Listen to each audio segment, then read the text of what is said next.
کہ جب اللہ تعالیٰ اہل جنت کو بٹھا دے گا، اپنے میاں بیوی ساتھ بیٹھے ہیں، ٹک ٹک ٹک ٹک ٹک ٹک دروازے کھلیں گے اور آپ کے خادم آئیں گے۔ جو سب سے چھوٹا جنتی ہے اس کے 80,000 نوکر ہیں، تو باقیوں کا اندازہ لگاؤ کتنے ہوں گے؟ سب سے چھوٹے کے 80,000، اور وہ سب سے آخر میں جہنم سے نکل کر جنت میں آئے، بڑی دیر جہنم کی سزا بھگت کے میرے نبی پہ قربان جاؤں، کیا نظر کیا علم ہے۔ آپ نے کہا میں اپنی آنکھوں سے دیکھ رہا ہوں اس کو جہنم سے نکلتے ہوئے۔ اس کا نام بتایا، اس کا نام ہوگا جوہینہ۔ اس کا قبیلہ بتایا، اس کا قبیلہ بھی ہوگا جوہینہ۔ سب سے آخر میں نکلے، موریں کھوتا کھوتا پتہ نہیں کب نکلے گا۔ تو یہ جب جنت میں انٹر ہوگا تو 80,000 نوکر اس کو گارڈ آف آنر پیش کریں، 80,000۔ وہ کہیں گے آقا جی ہمارے سردار سارے جنتی پہنچ گئے، آپ نے اتنی دیر لگا تھی۔ کہے گا شکر کرو میں آ ہی گیا، میں نے بڑے لطر پہ جائے۔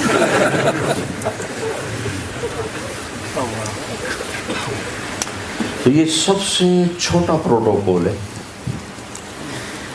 تو لاکھوں کروڑوں خدام آ کر سلام کریں گے تو آپ ہوا میں اڑتا اپنے آپ کو محسوس کریں گے۔ یہ عزت، آدمی پیسے سے زیادہ عزت کا طلبگار ہوتا ہے۔ عزت نفس ہر ایک کو محبوب۔ ایک آپ کو اپنے گھر کا واقعہ سناتا، جب یہ ٹریکٹر کا دور نہیں تھا، 59 میں ہمارے والد صاحب سب سے پہلے ٹریکٹر لے کر آئے تھے اس پورے ہمارے علاقے میں۔ اس پہلے بیل ہوتے تھے۔ عزت نفس پہ یاد آتا کہ عزت نفس مال سے بھی زیادہ محبوب ہوتی۔ ایک ہمارے بیل نے چارہ کھانا چھوڑ دیا، ٹھیک ٹھاک بیل، تو ہمارے والد صاحب نے ڈاکٹر بلوایا، اس نے کوئی ٹیکا ویکا لگایا، لیکن اس نے پھر بھی نہیں کھایا۔ تو ایک ہماری برادری کا دیسی حکیم تھا، اس کے پاس اس زمانے میں راستے تو ہوتے نہیں تھے، تو والد صاحب نے گھوڑے پر نوکر کو بھیجا جو اس کو اٹھا کے لایا۔ اس نے بیل کو دیکھا، کہنے لگا میاں صاحب اس کو پٹھے کون ڈالتا ہے چارہ؟ کہا جی یہ ہے ہمارا کسائی، دتو کسائی، اللہ دیتا نام، پھر دتو کہتے تھے، دتو کسائی اوے۔ اس کو بیل کے آگے بٹھایا اور جوتا اتارا اور 5-7 جوتے اس کے سر میں مارے۔ پھر کہنے لگا آپ چارہ ڈالو۔ جب چارہ ڈالا تو وہ بیل کھانے لگا۔ یہ میرے گھر کا واقعہ ہے، کوئی سنا ہے؟ تو میرے والد صاحب حیران ہو کر کہنے لگے ایک ہی بار؟ کہا جی میں نے اس کو چیک کر لیا تھا، اس کو کچھ نہیں تھا، یہ آپ کے نوکر نے اس کو کہیں کوئی ڈنڈا سوٹا مارا ہے، تو وہ غصہ کر گیا تھا کہ میں اس سے کیسے بدلہ لوں، تو اس نے غصے میں کھانا چھوڑ دیا کہ میری عزت کو اس نے خراب کیا۔ اب اس کی آنکھوں کے سامنے 2-4 جوتے میں نے مارے تو وہ خوش ہو گیا، دیکھو کھایا۔ عزت کی طلب کوئی ناجائز نہیں ہے، یہ انسانی ضرورت ہے۔ مال کی طلب ناجائز نہیں ہے، انسانی ضرورت ہے۔ ہاں اس کے حدود ہیں، اس کے اندر تو ضرورت ہے، اس کے باہر پھر کوئی کہیں تکبر بن جاتا ہے، کہیں ظلم بن جاتا ہے، کہیں زیادتی ہے۔ حدود کے اندر تو ایک حدیث سنا دیتا ہوں، کسی مسلمان کو عزت دینا کتنا ضروری ہے۔ میرے نبی نے فرمایا 1 روپیہ سود کھانا 36 دفعہ زنا کرنے کے برابر ہے۔ 1 روپے یعنی 1 پاؤنڈ سود کھانا 36 دفعہ زنا کرنے کے برابر ہے۔ اس کے بعد آپ نے فرمایا اور تمہیں بتاؤں سب سے بڑا سود کیا ہے؟ جب 1 پاؤنڈ کا سود 36 دفعہ زنا کے برابر ہے تو آپ نے فرمایا تمہیں بتاؤں سب سے بڑا سود کیا ہے؟ الاستطالۃ فی عرض المسلم، مسلمان کو بعزت کرنا سب سے بڑا سود ہے۔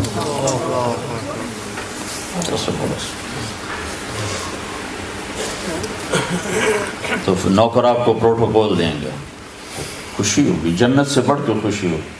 تو نوکر چلے جائیں گے، پھر اللہ کا اشارہ ہوگا، ٹک ٹک ٹک ٹک ٹک ٹک ٹک، دروازے کھلیں گے، تو اب فرشتے آئیں گے، والملائکۃ یدخلون علیہم من کل باب، اب یہ کروڑوں کی تعداد میں آئیں گے، کہیں گے سلام علیکم سلام علیکم سلام علیکم، چاروں طرف سے جب سلام ٹھوکیں گے، کہیں گے بھائی تم نورانی مخلوق ہمیں سلام کیوں کر رہے ہو؟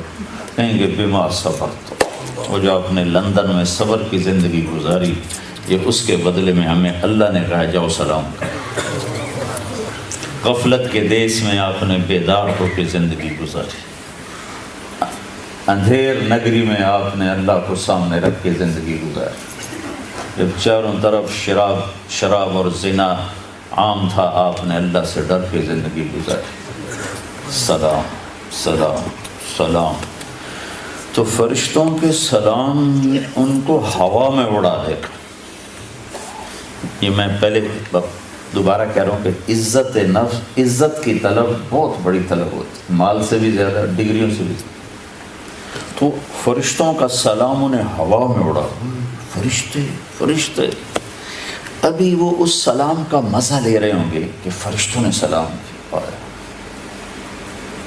آئیڈیل ہوم بتا رہا ہوں، آئیڈیل، ایک دم میرے رب کا عرش ایسے کھلے گا اور ایک دم نور ہی نور چھا جائے، تو جب ایسے آنکھیں اٹھا کر دیکھیں گے،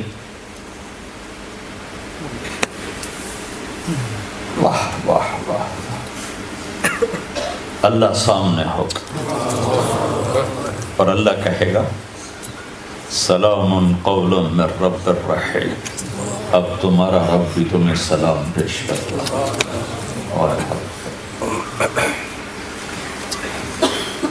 پروٹوکول کی آخری حد، تمہارا رب تمہیں سلام پیش کرتا ہے، سلام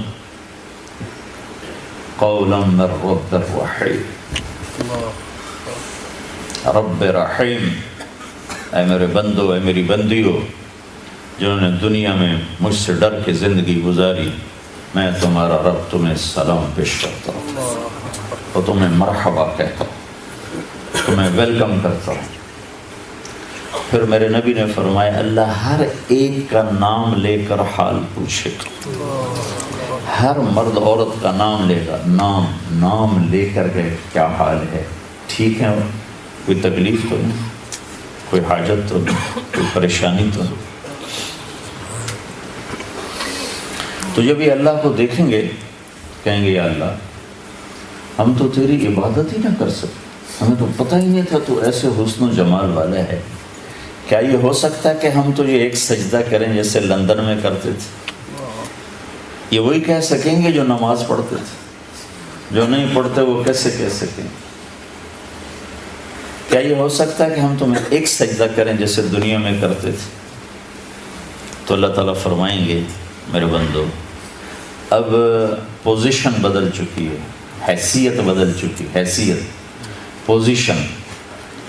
یا اللہ وہ کیسے کہ دنیا میں تم بندے تھے اور میں تمہارا مالک تھا، تم نوکر تھے اور میں مالک تھا، ٹھیک، تم ایمپلائی تھے، تمہاری زبان، تم میرے ملازم تھے اور میں تمہارا مالک تھا، تو تمہارے ذمے میری مان کے چلنا، میری عبادت کرنا، نمازیں پڑھنا، روزے رکھنا تمہارے ذمے تھا۔ اب جنت میں آ کے حیثیت بدل گئی ہے، اب تم مہمان ہو اور میں تمہارا میزبان ہوں۔ کیا ہوسٹ کہتے ہیں میزبان کو؟ تو اب تم میرے لیے مہمان ہو، میں تمہارا ہوسٹ ہوں، اور مہمان کو تکلیف نہیں دی جاتی، مہمان کو بٹھا کے کھلایا جاتا ہے، جاؤ کلو واشربو، کھاؤ پیو، ہنیئا، ہنیئا کا کیا مطلب ہے؟ کھاؤ، ہر لقمے کی لذت پہلے سے زیادہ پاؤ، کھاؤ، کھانے کے بعد پاخانہ کوئی نہیں، پیو، ہر گھونٹ کی لذت پہلے سے زیادہ پاؤ، پیو، پینے کے بعد پیشاب کوئی نہیں، بیماری کوئی نہیں۔ پھر پینے پلانے کی بھی 3 محفلیں قرآن نے بتائیں کہ یہاں شراب نہ پیو، آپ کے یہاں عام ہے، اس لیے یہ ہر دفعہ میں بتاتا ہوں کہ اللہ کرے